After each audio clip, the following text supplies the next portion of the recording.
Good evening dear students. कल आपको बताया गया था linear equation in one variable के बारे में। What is an equation, what is a linear equation, what is linear equation in one variable, solution of equation क्या होता है और हम किसी भी लीनियर इक्वेशन को सोल्व कैसे करते हैं। आज हम स्टार्ट करेंगे एक्सरसाइज 2.1। तो एक्सरसाइज 2.1 का फर्स्ट क्वेश्चन है हमारे पास, fill in the blanks to make each statement true. हमें ब्लैंक्स को फिल करना है जो इन स्टेटमेंट को क्या करती है, ट्रू करती है। तो फर्स्ट हमारे पास क्या दिया गया है, value of the variable which makes the statement true is called the blank equation. Value of the variable, variable की वैल्यू जो स्टेटमेंट को ट्रू बनाती है वो क्या कहलाती है, is called the blank of the equation. वो क्या होती है, तो कल भी बताया था कि सॉल्यूशन ऑफ एन इक्वेशन बताया था कल। सॉल्यूशन ऑफ द इक्वेशन क्या होता है, वेरिएबल की ऐसी वैल्यू जो किसी भी स्टेटमेंट को ट्रू करती है, जो किसी भी स्टेटमेंट की राइट हैंड साइड को लेफ्ट हैंड साइड के इक्वल कर देती है। तो यहाँ पर भी वही दिया गया, value of the variable which makes the statement true is called the blank of the equation. तो ऐसी स्टेटमेंट जो वेरिएबल की वैल्यू को ट्रू कर देती है उसे हम क्या बोलते हैं, सॉल्यूशन ऑफ द इक्वेशन बोलते हैं। वैल्यू ऑफ द वेरिएबल, ऐसी वेरिएबल की ऐसी वैल्यू जो स्टेटमेंट को ट्रू बना देती है उसे हम क्या बोलते हैं, सॉल्यूशन ऑफ द इक्वेशन। तो यहाँ पर हमारे पास क्या आ जाएगा, फर्स्ट पार्ट में सॉल्यूशन। सेकंड हमें क्या दिया गया है, in a linear equation blank power of the variable is 1। कल बताया था कि कोई भी लीनियर इक्वेशन होती है उसकी हाईएस्ट पावर क्या होती है, 1 होती है। तो यहाँ पर भी वही आएगा, in a linear equation highest power of the variable is 1। Variable की जो हाईएस्ट पावर होती है वो होती है 1। तो यहाँ पर जो सेकंड ब्लैंक होगा हमारे पास उसमें हम क्या फिल कर देंगे, हाईएस्ट। थर्ड हमें दिया गया है, solution of the equation 4x - 5 is equal to 1/2 is 4x - 5 is equal to 1/2। हमें क्या बताना है, इस इक्वेशन का सॉल्यूशन बताना है। तो सॉल्यूशन क्या होगा, वेरिएबल की वैल्यू, तो हमें किसकी वैल्यू फाइंड आउट करनी पड़ेगी, यहाँ पर x की वैल्यू फाइंड आउट करनी पड़ेगी। और x की वैल्यू कैसे फाइंड आउट करेंगे, उसके लिए कल भी बताया गया था। हम x को इस साइड रखेंगे और x के साथ जो हमारे पास कॉन्स्टेंट टर्म है उसको कॉन्स्टेंट के साथ ट्रांसफर कर देंगे, तो कॉन्स्टेंट के साथ भेज देंगे। तो इक्वल के अपोजिट साइड में कॉन्स्टेंट दिया गया 1/2, 5 इक्वल के लेफ्ट हैंड साइड में, जब ये इक्वल के राइट हैंड साइड में जाएगा तो ये किस में कन्वर्ट हो जाएगा, पॉजिटिव साइन में, क्योंकि इधर नेगेटिव साइन है तो उस साइड जाएगा तो पॉजिटिव साइन में। तो 4x इज इक्वल टू, अब हम यहाँ पर क्या करेंगे, इसको सोल्व करेंगे। और सोल्व हम कैसे करेंगे, एलसीएम लेकर। एलसीएम क्या आएगा, 2 को 2 से डिवाइड किया तो आ गया 1, और 1 को 1 से मल्टीप्लाई किया तो कितना आएगा, 1। 2 को 1 से डिवाइड किया तो आएगा 2, और 2 को 5 से मल्टीप्लाई करेंगे तो हमारे पास आ जाएगा 10। तो 4x की वैल्यू हमारे पास कितनी आ गई, 11/2। एंड x की वैल्यू क्या आ जाएगी यहाँ से, 11/2 हमारे पास है। 4 यहाँ x यहाँ पर 4 के मल्टीप्लाई में है, 4 यहाँ पर x के मल्टीप्लाई में है। तो जब 4 इक्वल के अपोजिट साइड में जाएगा तो वो किस में चला जाएगा, डिवाइड में। तो यहाँ से हमारे पास जो x की वैल्यू आएगी वो कितनी आ जाएगी, 11/8। तो इस इक्वेशन का जो सॉल्यूशन होगा वो कितना आएगा, 11/8।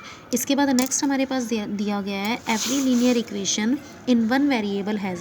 जो लीनियर इक्वेशन होती है वन वेरिएबल में उसके कितने सॉल्यूशन होते हैं। तो कोई भी लीनियर इक्वेशन होगी उसका हमेशा सिर्फ 1 सॉल्यूशन मिलेगा। जैसे कि यहाँ पर देखिए, यहाँ पर x की जो वैल्यू आई वो सिर्फ एक सिंगल वैल्यू है। इसी की जगह हम अगर दूसरा एग्जाम्पल लेते हैं, मान लीजिए हमने लिया x + 5 is equal to 10। x + 5 क्या ले लिया, 10। तो यहाँ पर वेरिएबल की जो वैल्यू होगी वो इसका क्या कहलाएगा, सॉल्यूशन कहलाएगा। लेकिन इस लीनियर इक्वेशन के सॉल्यूशन कितने हो सकते हैं, linear equation in one variable, ये वन वेरिएबल में लीनियर इक्वेशन है क्योंकि यहाँ पर एक ही वेरिएबल है और वो वेरिएबल क्या है, x। तो इसके सॉल्यूशन हमारे पास कितने होंगे, सॉल्यूशन सिर्फ 1 सॉल्यूशन होगा, क्योंकि यहाँ पर x की जगह अगर हम 5 पुट करते हैं तभी इसका आंसर क्या आएगा, 10 आएगा। मतलब 5 + 5 ही 10 हो सकता है। इसके अलावा यहाँ पर ऐसी कोई भी वैल्यू नहीं है जिसको हम पुट करें और उसको 5 के साथ ऐड करें तो वो आंसर क्या आ जाए, 10 आ जाए। तो ऐसी कोई वैल्यू नहीं होगी। मतलब x की ये सिर्फ एक सिंगल वैल्यू है जो इस स्टेटमेंट को क्या बनाएगी, ट्रू बनाएगी, जो जिस कंडीशन में स्टेटमेंट के left hand side and right hand side क्या होंगे, इक्वल होंगे। तो यहाँ पर हमारे पास क्या हो जाएगा कि लीनियर इक्वेशन के जो सॉल्यूशन होते हैं वो हमेशा क्या होते हैं, यूनिक सॉल्यूशन होते हैं। तो every linear equation in one variable has unique solution. यहाँ पर हमारे पास आया था 11/8 और ये हमारे पास क्या आ जाएगा, यूनिक सॉल्यूशन। नेक्स्ट हमें क्या दिया गया है, a term of the equation can be blank to other side by changing it sign. Equation में कोई भी एक टर्म है उसको अगर हमें दूसरी साइड लेके जाना है तो हम उसका साइन चेंज करके लेके जाते हैं। तो कैन बी ट्रांसपोज्ड, मतलब हम दूसरी साइड जब लेके जाते हैं तो हम उसको क्या बोलते हैं, ट्रांसपोज्ड। हम दूसरी तरफ ट्रांसफ़र कर रहे हैं। तो ए टर्म ऑफ द इक्वेशन, एक इक्वेशन की कोई भी टर्म उसको हम दूसरी साइड ट्रांसपोज कर सकते हैं बाय चेंजिंग इट साइन, इसके साइन को चेंज करके। We can divide both sides of an equation by a. हमें अगर किसी भी इक्वेशन की दोनों साइड को डिवाइड करना है तो हम हमेशा क्या करते हैं, सिर्फ सेम नंबर से डिवाइड कर सकते हैं। हम ऐसा नहीं कर सकते कि हम अलग अलग नंबर से डिवाइड कर दें। तो we can divide the both side of an equation by a same number. हम सेम नंबर से ही क्या करेंगे, हमेशा डिवाइड करेंगे। तो ये था हमारा फर्स्ट क्वेश्चन। इसके बाद हमारे पास सेकंड क्वेश्चन में देखिए क्या दिया गया है, check whether the given value of the variable is a solution of the corresponding equation. हमें चेक करना है कि जो ये वैल्यूज़ दी गई हैं वेरिएबल की वो इस इक्वेशन का सॉल्यूशन है या नहीं है। मतलब जैसे इस फर्स्ट पार्ट में हमें दिया गया है y इज इक्वल टू 2, तो हमें बताना है क्या y इज इक्वल टू 2 इस इक्वेशन का सॉल्यूशन है या नहीं है। इसके लिए हम क्या करेंगे, y की जगह 2 पुट करके देखेंगे इस इक्वेशन में। अगर 2 पुट करने से left hand side right hand side के इक्वल आ जाए, मतलब लेफ्ट हैंड साइड की वैल्यू भी कितनी आ जाए, 4 आ जाए, तो ये y इज इक्वल टू 2 इस इक्वेशन का सॉल्यूशन होगा, अदरवाइज नहीं होगा। सेम एज इट इज़ हम सेकंड पार्ट में करेंगे। यहाँ पर t की वैल्यू 1 दी गई है, तो हम यहाँ पर वेरिएबल की जगह क्या पुट करेंगे, 1 पुट करेंगे। अगर 1 पुट करने से ये स्टेटमेंट हमारे पास ट्रू हो जाती है, मतलब left hand side right hand side के इक्वल आ जाता है, तो हम क्या कह देंगे, t इज इक्वल टू 1 इस इक्वेशन का सॉल्यूशन है। Same as it is x is equal to 2, x की जगह हम 2 पुट करेंगे। और अगर x की जगह 2 पुट करने से इस इक्वेशन की राइट हैंड साइड और लेफ्ट हैंड साइड आपस में इक्वल आ जाती है, तो फिर हम इसमें भी क्या कहेंगे कि ये जो हमारे पास x इज इक्वल टू 2 है वो इस इक्वेशन का क्या है, सॉल्यूशन है। तो मैं इसमें से आपको एक पार्ट बता रही हूँ, बाकी पार्ट आप खुद से सोल्व करेंगे। और अगर आपको कोई प्रॉब्लम आती है तो आप पूछ सकते हैं। देखिए फर्स्ट पार्ट जो हमारे पास, थर्ड पार्ट जो हमारे पास दिया गया, हम थर्ड पार्ट को सोल्व कर लेते हैं। फर्स्ट और सेकेंड आप खुद से कर लेंगे। थर्ड पार्ट जो हमारे पास दिया गया है वो क्या दिया गया है, 3x minus 2 upon 3 plus 4x upon 9 is equal to 2 whole 2 upon 9, ये हमारे पास दिया गया है। और x की वैल्यू हमें कितनी दी गई है, x इज इक्वल टू 2 दी गई है।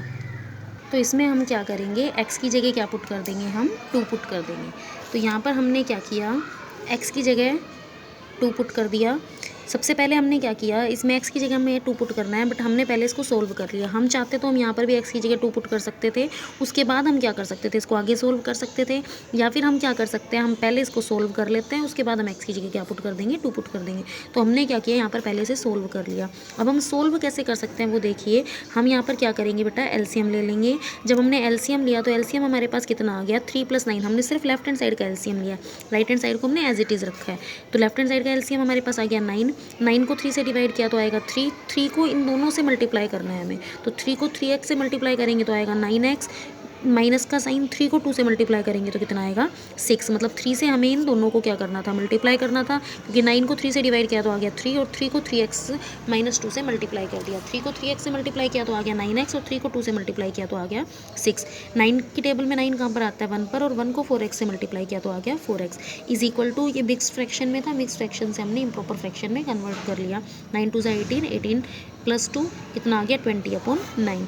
9x प्लस 4x ये हमारे पास कितना बन जाएगा, 13x minus 6/9 is equal to 20/9। अब देखिए बेटा यहाँ पर 9 से 9 क्या हो सकता है, कैंसिल हो सकता है, क्योंकि दोनों का जब डिनोमिनेटर सेम होता है तो डिनोमिनेटर से डिनोमिनेटर कैंसिल हो सकता है। या फिर हम ये भी कह सकते थे 9 यहाँ पर डिनोमिनेटर में अगर इक्वल के उस साइड जाता तो ये किस में चला जाता, नोमिनेटर में। मतलब यहाँ डिवाइड में तो उस साइड जाएगा, तो मल्टीप्लाई में तो वहाँ से भी यही क्या हो सकता था, कैंसिल हो सकता था। तो हमने इसको क्या किया, हमने यहीं पर उसको क्या कर दिया, कैंसिल कर दिया। इसके बाद नेक्स्ट हमारे पास क्या दिया गया है, यहाँ पर आगे हम करेंगे 13x माइनस 6 हमारे पास कितना आ गया, 20। यहाँ तक हमारे पास आ गया। अब हम चाहते तो हम इसको आगे भी सोल्व कर सकते थे, या फिर हमने क्या किया यहाँ पर, अब इतना सोल्व करने के बाद हमने x की वैल्यू हमें कितनी दी गई है, 2, तो हमने x की जगह पुट कर दिया 2। तो 13 × 2 माइनस 6 इज इक्वल टू 20। 13 को 2 से मल्टीप्लाई किया तो हमारे पास कितना आ गया, 26। 26 माइनस 6, तो 26 माइनस 6 कितना होता है, 20। और राइट हैंड साइड में हमारे पास कितनी दी गई है, 20। तो इसका मतलब हम कह सकते हैं कि ये जो हमारे पास दिया गया है 3x minus 2/3 plus 4x/9 is equal to 2 whole 2/9, इसका एक सोल्यूशन क्या है हमारे पास, x इज इक्वल टू 2, इसका एक सोल्यूशन होगा। तो इस तरह से हम सेकंड क्वेश्चन के बाकी फर्स्ट एंड सेकंड पार्ट्स इनको भी सोल्व कर सकते हैं। फर्स्ट एंड सेकंड क्वेश्चन हमारे पास हो गए। अब जो हमारे पास थर्ड क्वेश्चन है, थर्ड क्वेश्चन से लेके 28 क्वेश्चन तक, क्वेश्चन नंबर 3 से क्वेश्चन नंबर 28 तक हमें क्या दिया गया है, सोल्व द फॉलोइंग इक्वेशंस। हमें इन इक्वेशंस को सोल्व करना है। सोल्व करना है तो हमें क्या करना है बेटा, एक्स की वैल्यू फाइंड आउट करनी है। हमें क्या करना है, एक्स की वैल्यू फाइंड आउट करनी है। जब भी हमें सोल्व द फॉलोइंग इक्वेशंस आए, सोल्व करना होता है, तो हम क्या फाइंड आउट करते हैं, वेरिएबल की वैल्यू फाइंड आउट कर देते हैं। तो यहाँ पर इन सभी इक्वेशंस में हम वेरिएबल की वैल्यू फाइंड आउट करेंगे। कैसे कर सकते हैं हम, देखिए इसके देखते हैं कुछ एक एग्जाम्पल्स। फर्स्ट हमारे पास दिया गया है 15/8 - 7x इज इक्वल टू 9। क्या दिया गया है, 15/8 - 7x इज इक्वल टू 9। अब इसको कैसे सोल्व कर सकते हैं, देखिए हम इस ऐसे क्वेश्चंस में हम क्या करेंगे, हम कांस्टेंट टर्म को एक साथ रखेंगे और वेरिएबल टर्म को हम क्या रखेंगे, दूसरी साइड में ले जाएंगे। तो वेरिएबल हमारे पास इसमें सिर्फ वेरिएबल कौन से होते हैं, जिनके साथ x y z ABCD लगे होते हैं। तो यहाँ पर हमारे पास जो वेरिएबल है वो हमारे पास क्या है, -7x। ये एक वेरिएबल टर्म है और ये हमारे पास कॉन्स्टेंट टर्म है 9 और 58। तो 9 और 58 हम एक साइड ले जाएंगे और -7x को हम एक साथ रहने देंगे। तो यहाँ पर हमारे पास आ गया -7x इज इक्वल टू 9। ये 15/8 यहाँ से अपोजिट साइड में जाएगा तो ये किस में कन्वर्ट हो जाएगा बेटा, माइनस के साइन में कन्वर्ट हो जाएगा। तो यहाँ से हमारे पास आ गया -7x इज इक्वल टू, यहाँ पर डिनोमिनेटर इसका हमने क्या ले लिया, 1 लेने के बाद जब हम यहाँ पर एलसीएम लेंगे तो 8 × 1 = 8, तो 8 को 9 से मल्टीप्लाई करेंगे तो कितना बन जाएगा, 72 -8 × 1 = 8 और 15 × 1 = क्या आ जाएगा, 15। तो -7x हमारे पास किसके इक्वल आ जाएगा, 72 - 15। 72 - 15 कितना आएगा, 57। 72 - 15 कितना आ जाएगा हमारे पास, 57/8। इसके बाद x की वैल्यू हमें फाइंड आउट करनी है, तो -7 को हमें यहाँ से हटाना पड़ेगा। और -7 को हम यहाँ से कैसे हटा सकते हैं, -7 इस x के किस में है बेटा, मल्टीप्लाई में। -7 और x में क्या क्या रिलेशन है, मल्टीप्लाई में। तो मल्टीप्लाई में जब है ये, तो अपोजिट साइड में जब जाएंगे तो ये किस में कन्वर्ट हो जाएगा, डिवाइड में कन्वर्ट हो जाएगा। किस में कन्वर्ट हो जाएगा, डिवाइड में। तो यहाँ पर इधर मल्टीप्लाई में था तो इस साइड आ गया तो डिवाइड में आ गया। अब हम इसको कैसे कर सकते हैं, x इज इक्वल टू 57।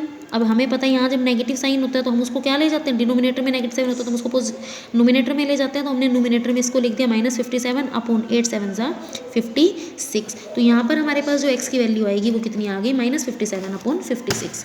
तो फर्स्ट हमारा थर्ड क्वेश्चन हो चुका। इसके आगे के जो क्वेश्चन हम नेक्स्ट वीडियो में करेंगे।